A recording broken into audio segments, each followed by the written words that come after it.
मैं डॉक्टर गिरीश चंद्र बक्कड़ लखनऊ में laparoscopic surgeon एवं एंड्रोलॉजिस्ट के रूप में प्रैक्टिस करता हूं और पिछले 40 वर्षों से कार्यरत हूं। आज के विषय हमारा है नव दंपति की संतान न होने में कठिनाई। कुछ दशकों से मैं देख रहा हूं कि मेरे पास काफ़ी मात्रा में पुरुषों के आ रहे हैं जिनको ये कठिनाई पाई जा रही है। कठिनाई कब पाई जाती है कि जब शादी होती है, साल 2 साल बच्चा नहीं होता है, या जब चाहते हैं बच्चा नहीं होता है, तो एक स्त्री जाती है लेडी डॉक्टर के पास, वो जांच करती रहती है और जब उसमें कोई खराबी मिलती नहीं है तो वो कहती है पुरुष से कि आप भी अपना जांच कराइए। और जब जांच पुरुष कराता है तो उसमें कुछ ना कुछ कमी निकल के आती है। जब वो कमी निकल के आती है तो वो फिर भेजा जाता है एंड्रोलॉजिस्ट के पास इलाज करने के लिए।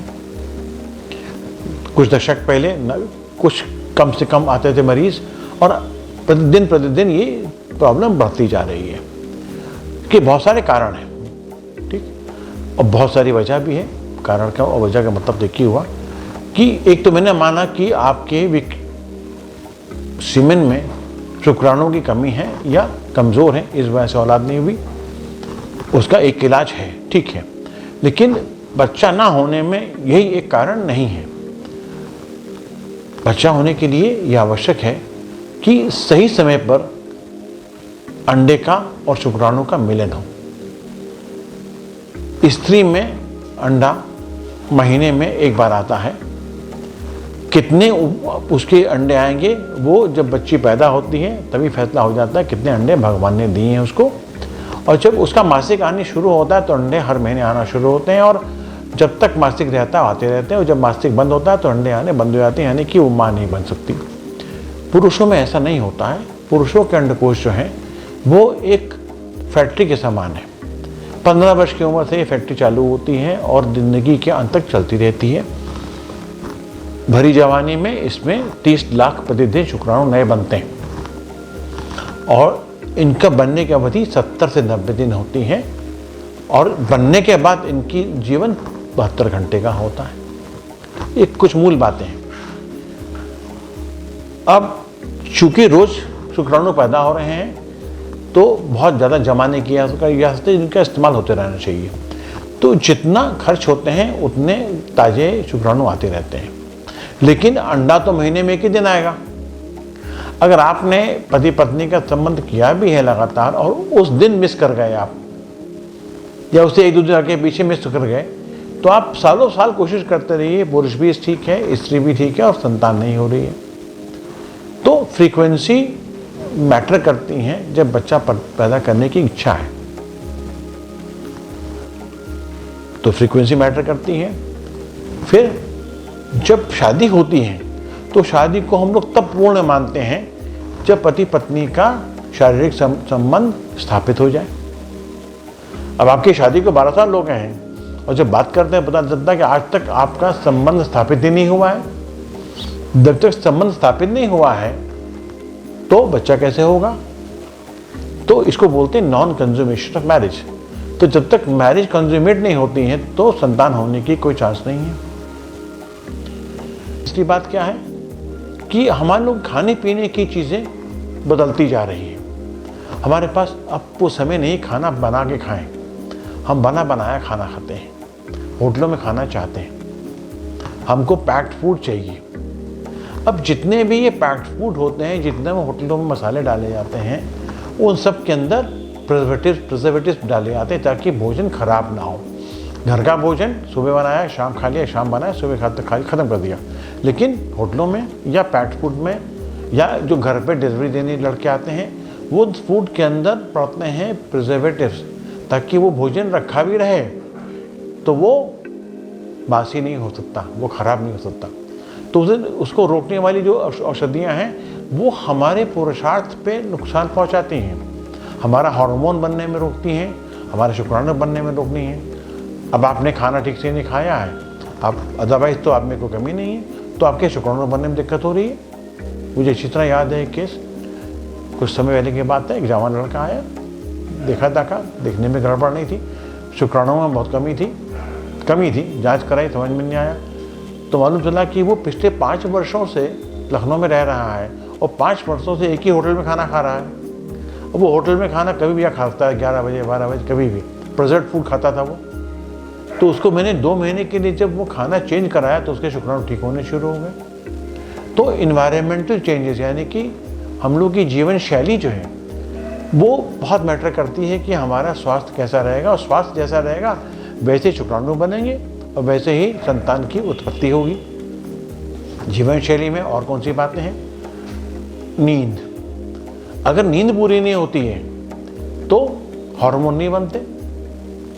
कौन से हार्मोन नहीं बनते? टेस्टोस्टेरोन नहीं बनता, और टेस्टोस्टेरोन नहीं बनेगा तो शुक्राणु नहीं बनेंगे। तो नींद पूरी करनी जरूरी है। आपने 1 घंटा दिन में सोया, 2 घंटा रात में सोया और काम लगातार करते जा रहे हैं तो आप जिंदा तो रहेंगे, लेकिन आपके अंदर हार्मोन्स बनने में कमी आएगी। हार्मोन्स ना बनने की वजह से आपके शुक्राणु नहीं बनेंगे। मैंने भोजन के बारे में बात की, मैं नींद के बारे में बात की, फिर मैंने बात करनी है अपने एक्सरसाइज के बारे में। अगर आपका बॉडी हिलती जुलती रहती है, उसमें खून का संचार चलता रहता है, बॉडी मूव करती रहती है, खून चलता रहता है, तो इन हार्मोन्स का इस्तेमाल भी होता है और ज़्यादा बनते हैं। आप शिथिल हो गए तो हार्मोन्स बनने कम हो गए, तो शुक्राणु बनने कम हो गए। एक बहुत बड़ा कारण है मोटापा। मोटापे का मतलब बहुत साफ समझना पड़ेगा हम लोगों को कि मोटापा मतलब ये नहीं कि आपका वजन ज़्यादा है। मोटापा मतलब आपकी चर्बी ज़्यादा है। जब किसी को वजन के बारे में बात करते हैं हम लोग, तो वजन को हम 3 जगह पे समझते हैं। वजन कहाँ होता है? वजन हमारी हड्डियों में होता है। हमारी हड्डियाँ मजबूत हैं तो हमारा स्वास्थ्य अच्छा है। वजन मांसपेशियों में होता है। अगर हमारी मांसपेशियाँ मजबूत हैं तो हमारा स्वास्थ्य अच्छा है। लेकिन अगर हमारा मोटापा चर्बी की वजह से है तो चर्बी हमारे हार्मोन्स को डिस्टर्ब करती है। उसकी वजह से निगेटिव चीज़ें बनती हैं जो हार्मोन को डिस्टर्ब करते हैं, जिसकी वजह से मेन चीज़ जो करनी होती है कि टेस्टोस्टेरोन जो हमारा मेल हार्मोन है वो चर्बी में जाने के बाद कन्वर्ट होके फीमेल हार्मोन बन जाता है, जिसको कहते हैं एस्ट्राडियोल। अब रेशो बदल गया आपका, टेस्टोस्टेरोन जो ज़्यादा होना चाहिए था वो कम हो गया और एस्ट्राडियोल जो कम होना चाहिए ज़्यादा हो गया। जब रेशो बदल गया तो उसका इफेक्ट बदल गया। तो आजकल जो हम लोग के मरीज बढ़ रहे हैं पुरुषों में, क्या शुक्राणु कम बन रहे हैं? क्यों? भोजन ठीक से नहीं कर रहे हैं, नींद पूरी नहीं कर रहे, एक्सरसाइज नहीं कर रहे। बढ़ रहे हैं मरीज क्यों? कि पति पत्नी के संबंध ठीक से स्थापित नहीं हुए हैं। बढ़ रहे हैं क्यों? कि सही समय पे संभोग नहीं होता है। तो जब भी हम लोग किसी भी इनफर्टिलिटी की बात करते हैं तो एक सेंटेंस हमेशा याद रखना चाहिए कि जब किसी दंपति ने 1 वर्ष तक बिना किसी बाधक के, बिना किसी कंडोम के या किसी दवा लगाए हुए, इस्तेमाल किए हुए फ्रीक्वेंटली इंटरकोर्स किया है और उनके बच्चा नहीं होता है, तभी उसको हम इनफर्टाइल कपल मानते हैं। और इनफर्टाइल कपल में पुरुष भी होता है, स्त्री भी होती है। आज बात हम लोग पुरुष की कर रहे हैं। हम आज बात कर रहे हैं कि पुरुष के शुक्राणु क्यों नहीं बनते हैं। हम आज बात कर रहे हैं कि पुरुष संबंध से संबंध क्यों नहीं कर पाता है। हम आज बात कर रहे हैं कि समय की कितनी इंपॉर्टेंस है। हम आज बात कर रहे हैं कितनी फ्रिक्वेंसी की इंपॉर्टेंस है।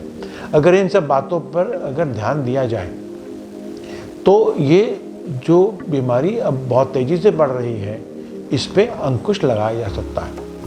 दूसरी बात, हम चाहेंगे कि जब भी कोई दंपति डॉक्टर के पास जाए तो डॉक्टर को चाहिए कि पति और पत्नी की जांच में एक साथ करवाए। अगर पति में कोई कमी मिलती है तो वो जांच रोक दी जाए, स्त्री के काम रोक दिया जाए।